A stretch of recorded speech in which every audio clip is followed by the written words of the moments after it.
नमस्कार बच्चों, आज एक और बार एएसएल के माध्यम से मैं अनीता एस जॉन आपके सम्मुख आई हूँ। मैं ये कहना चाहती हूँ कि इस संसार में जन्म लेने वाले प्रत्येक बच्चे का कुछ ना कुछ उद्देश्य होता है। ईश्वर ने उसे इस दुनिया में भेजा है तो उसका कोई ना कोई उद्देश्य है। इस उद्देश्य में या उसकी छुपी हुई प्रतिभा को बाहर निकालना ही टीचर का सबसे बड़ा कर्तव्य होता है। आज मैं जिस शख्स के बारे में बताने जा रही हूँ उसका नाम है शकुंतला देवी। जी हाँ, जिसे मानव कंप्यूटर भी कहा जाता है। शकुंतला देवी जी का जन्म 4 नवंबर 1929 को बेंगलोर, कर्नाटक के एक रूढ़िवादी कन्नड़ ब्राह्मण परिवार में हुआ था।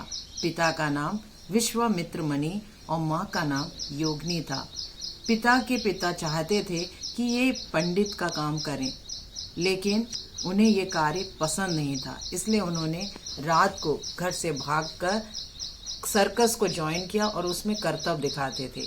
एक दिन सर्कस से वो छुट्टी मारकर जब अपने बच्चे के पास आए और तब उनकी जो बेटी थी शकुंतला देवी, जो कि 3 साल की थी, उसके साथ उन्होंने ताश के पत्ते खेलना शुरू किया।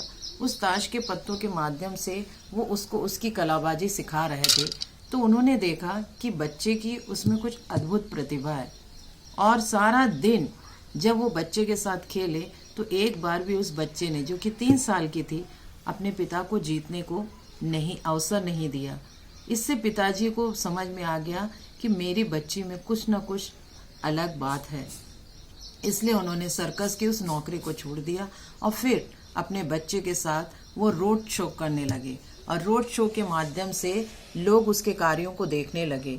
मात्र 3 साल की जब वो बच्ची थी, तब उसके बाद उसने जब पिताजी को हरा दिया, उसके बाद जब वो 6 साल की हुई तो उसे 6 वर्ष में मैसूर के विश्वविद्यालय में एक बड़े कार्यक्रम में अपनी गणना क्षमता का प्रदर्शन उसने किया।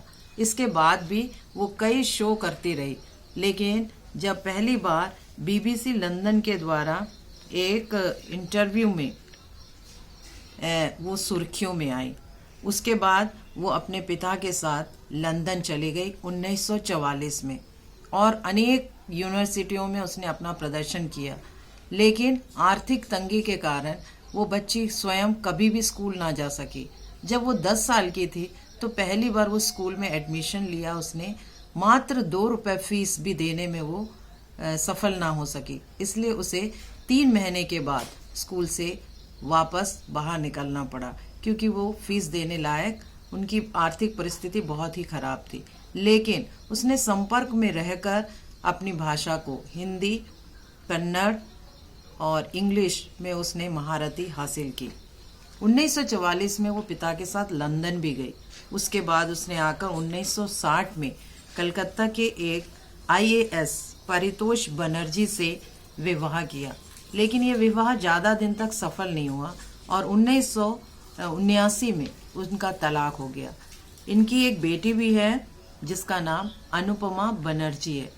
1977 में दक्षिण विश्वविद्यालय डल्लास USA ने उसे आमंत्रित किया।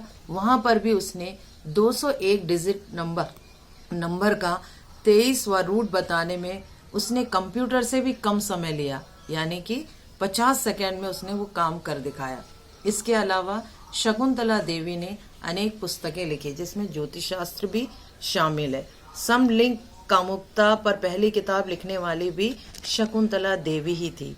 1969 में फिलीपींस विश्वविद्यालय ने वुमेन ऑफ द ईयर का दर्जा दिया। उन्होंने रामानुजन गणित ज्ञाता का भी पुरस्कार दिया गया और 1913 में बेंगलोर में उनका दिल और किडनी खराब होने से 21 अप्रैल 2013 को उनकी 83 वर्ष की उम्र में मृत्यु हो गई।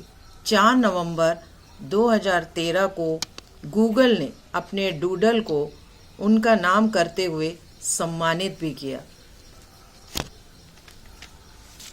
धन्यवाद।